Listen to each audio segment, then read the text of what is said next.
Hey, did you hear about that guy who traveled the world on a motorcycle? Jeez, like, what have you done today, right? Well, I dressed myself today. Didn't you wear that yesterday?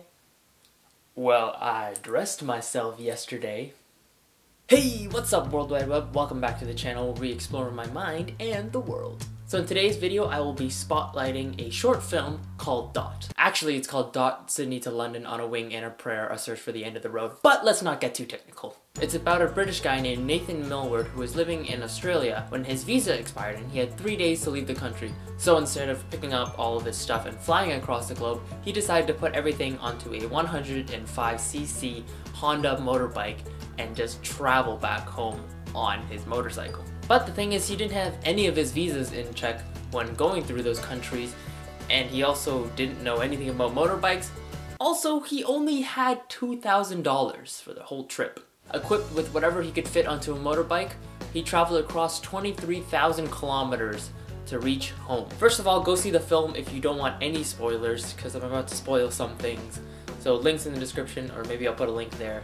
Go see the film first. The entire film was mainly shot on his helmet-mounted camera, which gave us a different perspective, mainly the one of him driving the motorcycle anywhere from a barren desert all the way to the Himalayan mountains. I think it's one of the most interesting looks at someone traveling the world, because oftentimes when you look at travelers, they'll say that they don't really have a destination in mind, and that it's the journey more than the destination.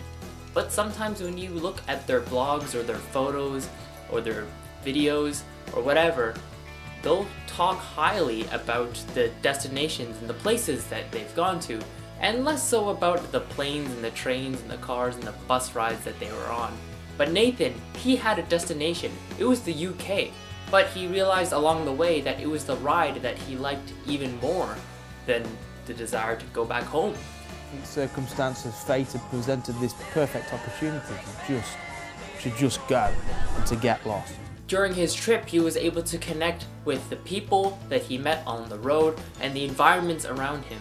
And when he got back home, he even fell into depression, and it wasn't until he got back onto his bike on the road to travel across the United States with 2 Kiwi dudes he met. It wasn't until then that he finally felt free again. And then one day, I've just got to get back on the bike. I just need to get back on the bike. I really like his story, and I felt very, very compelled to it, because it was just so interesting to see a guy who decided to pick up all of his stuff and go across an entire continent just on a small scrap of metal. And he said at the end of the film, the lesson he learned was to appreciate the things that he already has. I've learned to appreciate what you've got, rather than chasing things that you haven't. And I don't regret doing the trips, obviously, but the wisdom I've got from it is maybe appreciate more what you've got.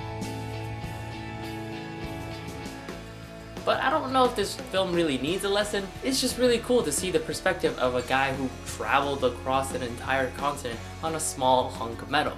But hey, that's just my opinion. I'd love to know what you guys thought of that film. If you haven't already, go check it out.